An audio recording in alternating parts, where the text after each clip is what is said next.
Hello students, standard 8 subject है हमारा science, chapter 4 the Wesley policy of expense. भाई हमने चैप्टर 4 में देखा आगे इंट्रोडक्शन में कि भाई जो कोई भी दो लड़ाई कर रहे हो तो उसमें तीसरा आके अपना मुनाफा निकाल जाता है। ओके, तो देखते हैं भाई आगे भाई वेस्ली की जो पॉलिसी है भाई किस हिसाब से है। तो देखते हैं हम कि when Wellesley came to India तो गवर्नर जनरल, जो ये वेस्ली है ना, जो वो एक गवर्नर जनरल है कि वो जब इंडिया में आया तब cut throat the complete expand between the England and France, और इंग्लैंड और फ्रांस के बीच में वो थ्रोट था। It is a necessary check France from becoming powerful in India, so he explained the British to rule the in Indian Wesley integrate the plan which known as the substantiary excellence। क्या था भाई, जो क्या बताया कि necessary to check France from becoming powerful in India, जो उन्होंने check किया कि भाई फ्रांस क्या इंडिया से पावरफुल है, तो British rule in India Wellesley introduced a new plan. तो भाई वेस्ली जो थे उन्होंने एक न्यू प्लान स्टार्ट किया, तो भाई सब्टेंसरी एलेंस जो का प्लान है ना वो, तो उसके क्या है, तो भाई as per the same and the particularly states that expect alliance the keep many the army will keep the British responsible royal court। तो भाई उसमें क्या है कि भाई जो को ये ब्रिटिश की जो सेना होती है ना, तो वो सेना को उन लोगों के जो राजा थे हमारे यहाँ के, तो उन्हों को उसकी जो ब्रिटिश की सेना को उनके साथ रखना और उसको खाना पीना वो सारा उसको प्रोवाइड करना है। तो this way the British could maintain the army with the spending any money. तो इस हिसाब से क्या था कि भाई जो हमारे राजा है ना, तो वो अपनी आर्मी के साथ साथ ब्रिटिश लोगों की आर्मी को अपने साथ रखते थे। ओके, उसका खाने का पीने का सारी चीज़ों का ख्याल वो रखते थे। तो भी क्या हुआ कि तो ब्रिटिश लोग थे, उनको तो फ़ायदा होता है क्योंकि विदाउट स्पेंडिंग एनी मनी, कोई भी पैसे चुकाए बिना उसकी आर्मी तो अच्छे से खा पी के कर रही है, अपना चला रही है। Okay, however the press state is not obliged to will। तो कैसा हुआ कि भाई बाद में लोगों को पता चला कि ये तो अच्छी चीज़ नहीं है, क्योंकि जो उनकी जो आर्मी थी ना, वो उनकी परमिशन के बिना वो लोग हमारे जो राजा थे उनकी आर्मी को यूज़ नहीं कर सकते थे। ओके, इसी वजह से the system which made many field sources beginning mid the field advances and trading the sometimes accidents over the poison for precisely of states। क्या हुआ कि भाई अपनी मर्जी से तो वो आर्मी यूज़ नहीं कर सकती। तो फिर जब शुरुआत का जो टाइम था, जब ये पॉलिसी आई थी, उस टाइम में तो सभी को अच्छा लग रहा था, क्योंकि उनको क्या लगता है कि भाई उसकी आर्मी ज़्यादा है तो उनका स्टेट है वो एकदम सेफ, उसको सेफ महसूस करता है, बट वो तो उनकी आर्मी का यूज़ ही नहीं कर सकते थे।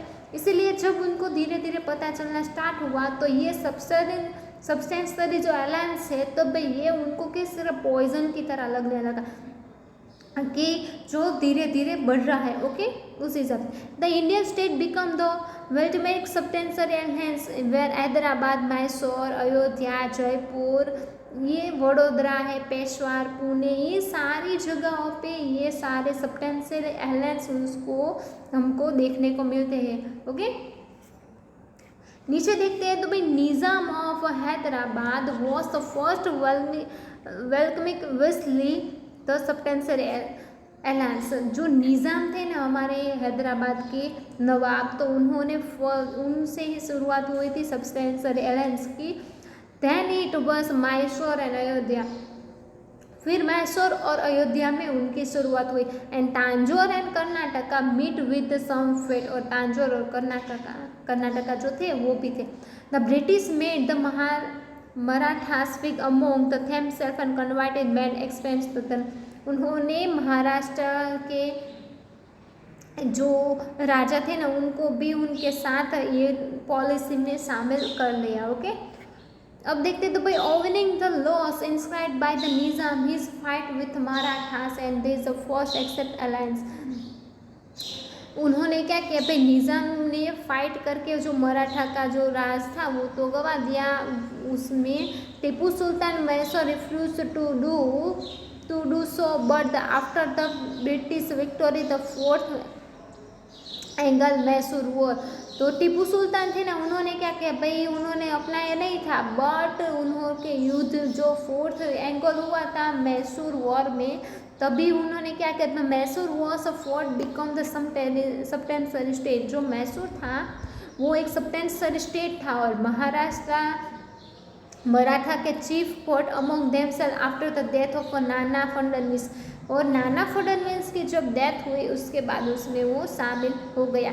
One by one all Maratha state become the victim of a divide and rule policy. और एक के बाद एक सारे महाराष्ट्र मराठा का जो स्टेट था वो डिवाइड और रूल, डिवाइड मीन्स के हिस्से करना, रूल मीन्स के उस पर राज चलाना। तो divide and rule policy British की जो थी उसमें वो लोग शामिल हो गए। Okay, the other state is a normally जो क्या है भाई, अयोध्या, गोरखपुर, तांजोर, कर्नाटका है, तो वो सारे क्या आ गए भाई, suffered from the some flat. और वो ये सारे भी उस सारे इन जो इनकी डिवाइड एंड रूल की पॉलिसी उसमें आ गए।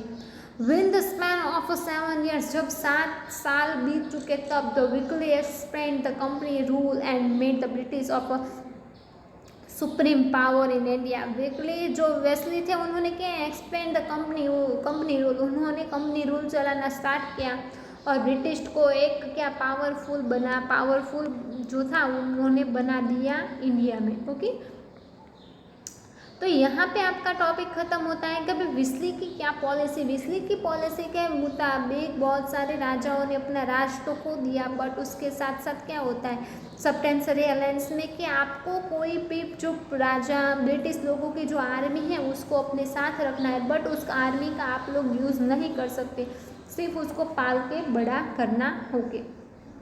और डिवाइड एंड रूल में क्या आता है, डिवाइड एंड रूल पॉलिसी के हिसाब से दोनों राजा है तो उसमें लड़ाई करवाते हैं और फिर अपना राज उसमें चलाते हैं। ओके, और यहाँ पे लॉर्ड वेस्ली की आपको पिक्चर दी गई है 4.3 में आप देख सकते हो। ओके, और बैटल फ्लॉट बाय वेस्ली के बाद वेस्ली ने कोई इस तरह से युद्ध किया था, तो उसका ये युद्ध का एक आपको पिक्चर दिया गया है।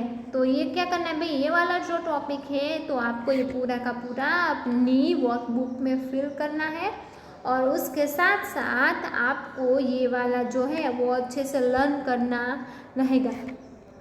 लर्न करने के बाद ही फिल करना वर्कबुक में, इसलिए आपको ज़्यादा से अच्छे से समझ में आए कि किस हिसाब से ये क्वेश्चन है। बहुत अच्छा है और सिंपल सा और छोटा सा चैप्टर है कि वो बहुत जल्दी ख़त्म हो जाएगा। ओके, नेक्स्ट लेक्चर में हम देखेंगे by expansion of a British to rule in India. Okay, thank you.